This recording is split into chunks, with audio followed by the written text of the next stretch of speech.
Блерим Рамадани да остане во Косово бара неговото семејство од властите во Приштина по распишувањето на централната потерница од Македонија, како што пренесуваат косовските медиуми.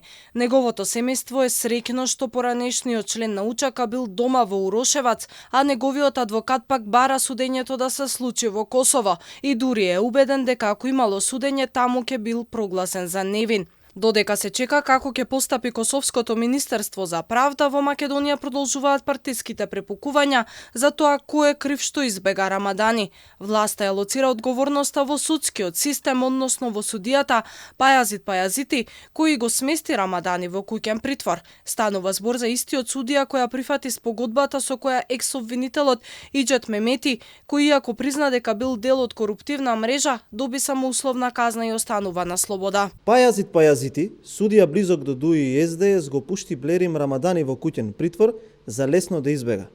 Пајазит Пајазити е истиот судија кој одлучуваше и за упадот во кулата за летање на аеродромот и за условната пресуда на Иџет Мемети во случајот со подкуп. Секогаш кога СДС и ДУИ имаат интерес, тука е Пајазит Пајазити. Бараме институциите веднаш да отворат постапки и Пајазит Пајазити да биде разрешен од функцијата судија. СДСМ пак кривицата ја бараат во Министерот за внатрешни работи и бараат оставка од Тошковски. Последната комедија која што гледаме токму на оваа тема се изјавите на Александар Пантов и на вице-премиерот Изет Меджити, кои што посочија јасно дека вината и информациите за како избегал Блерим Рамадани треба да се бара во Министерството за внатрешни работи. Кој кого залажува овде? Додека Мицкоски се мачи да ја излажи јавноста дека вината единствено е кај судот, неговиот верен поддржувач Пандов вели дека вината треба да се бара во Министерството за внатрешни работи.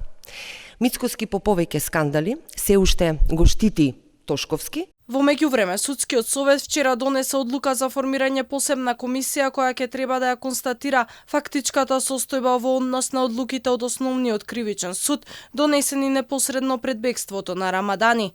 Инаку одлуката Рамадани да биде спроведен во ефективен притвор ја изрекле тројца судии, откако претходно судијата Пајазит Пајазити покрај различната судска пракса од Врховниот суд на изненадување на сите решил да го испрати во куќен притвор. Рамадани беше уапсен на 17 јули на граничниот премин Јажинце по потерница од Србија поради сомнежи за злосторствата во војната во Косово пред 25 години.